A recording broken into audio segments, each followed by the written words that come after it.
In the name of the Father, and of the Son, and of the Holy Spirit, Amen.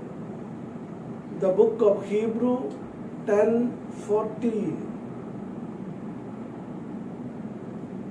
By a single offering, He has perfected for all time those who are sanctified.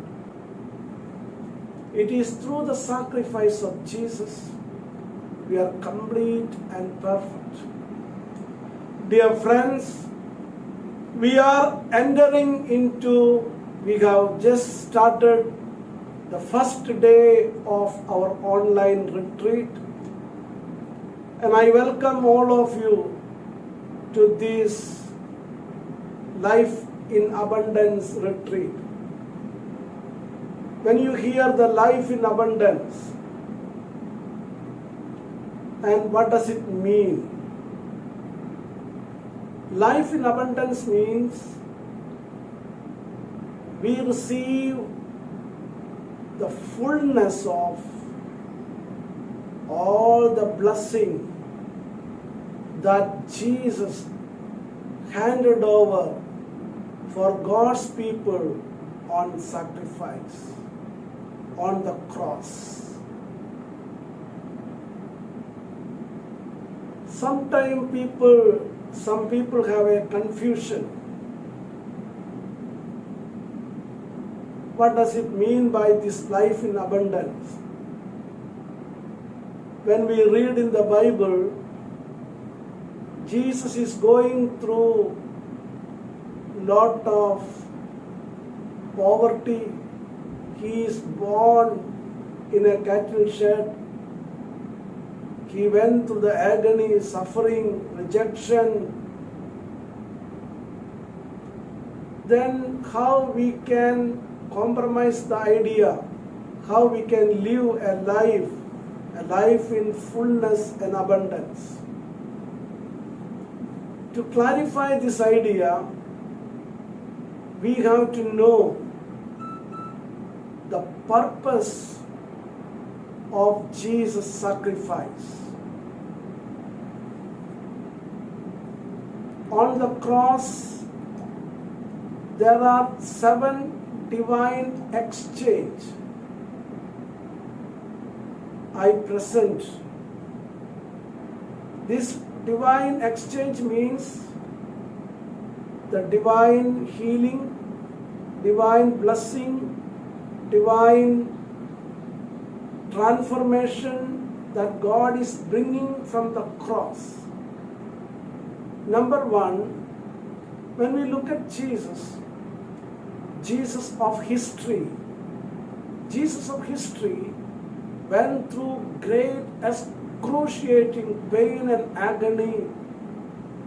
He shed last drop of blood and He died for us. That is the Jesus of history. Then when we come to the Christ of faith, why Jesus died, it is for our sanctification. He did the penance for our sin. Every sin has a punishment. That punishment is a death. Jesus accepted the death. And in exchange, He gave us the forgiveness. All our sins are forgiven. We are made righteous and holy. That is the theology of St. Paul. Jesus gives us a new life. 2 Corinthians 5:17 says, we are a new creation in Jesus. We become completely new. So there should not be any doubt.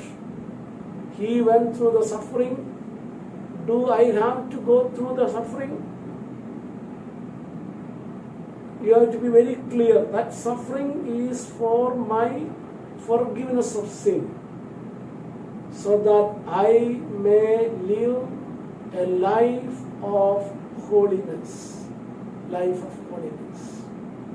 Secondly, he carried the wounds. By his wound, you were completely healed. That is the second dimension. We have a healing. So do we have to remain always in sickness? Remember, as a child of God, you have the right of healing because Jesus granted the healing on the cross that we have to receive by faith. And that is why Isaiah 53:5, we have to confess, by his wound you were healed. Jesus of history, he carried that pain, the wounds, and the Christ of faith, the salvation we receive, the salvific dimension, but for that wounds we receive the healing. We have to live a perfect health. And thirdly,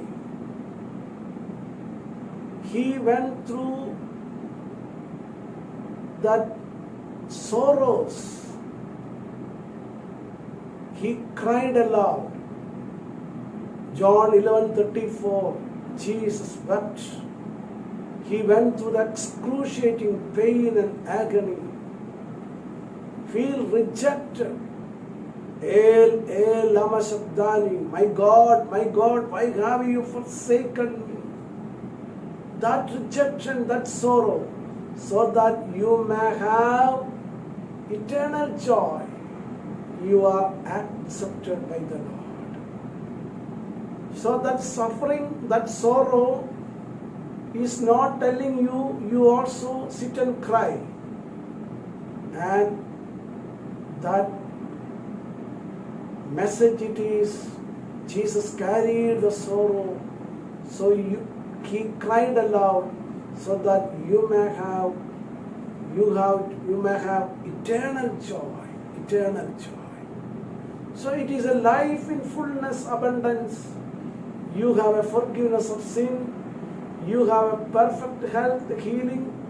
You are accepted by the Lord, and you live a life of joy. The same way, the fourth point, he carried all the curse. Galatians 3:13, he became cursed. The one who died on the cross, he is a cursed one. Why he took the curse? So that all the curse came upon you, upon your generation, upon your family. That curses, generational curses, that affliction, bondages, that curses you hand over by the merit of Jesus' sacrifice, that curse Jesus took in exchange. Your life is called to be a blessed life. When we read it, Genesis 12:2, God is telling to Abraham, you are blessed. You are a blessing. So you have to receive the salvific message of that curse. Jesus became cursed so that you also should not continue in the curse. You have to be in the blessing. You have to be a blessing. The fifth one, he took the bondage so that you will receive the deliverance, bondages. You are set free. You become completely free in Jesus.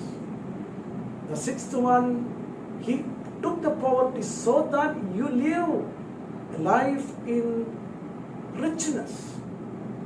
Richness is a God's plan. You have to understand, God has a plan. It is for your well-being. Romans 8:28, Jeremiah 29:11. God has a plan for you. And the seventh one, he died for me so that I have eternal life. And these are the 7 areas. 7 mean the fullness, the complete And Jesus finally said, Shalom, when he came out. Shalom means sum total of blessing. So when we understand this life in abundance means the whole salvation blessing, that all that salvation, the blessing that brought, the graces brought on the cross, we receive today, now. That is called life in abundance. It is a life in abundance today, now we hear experience. I welcome all of you to this retreat. Thank you.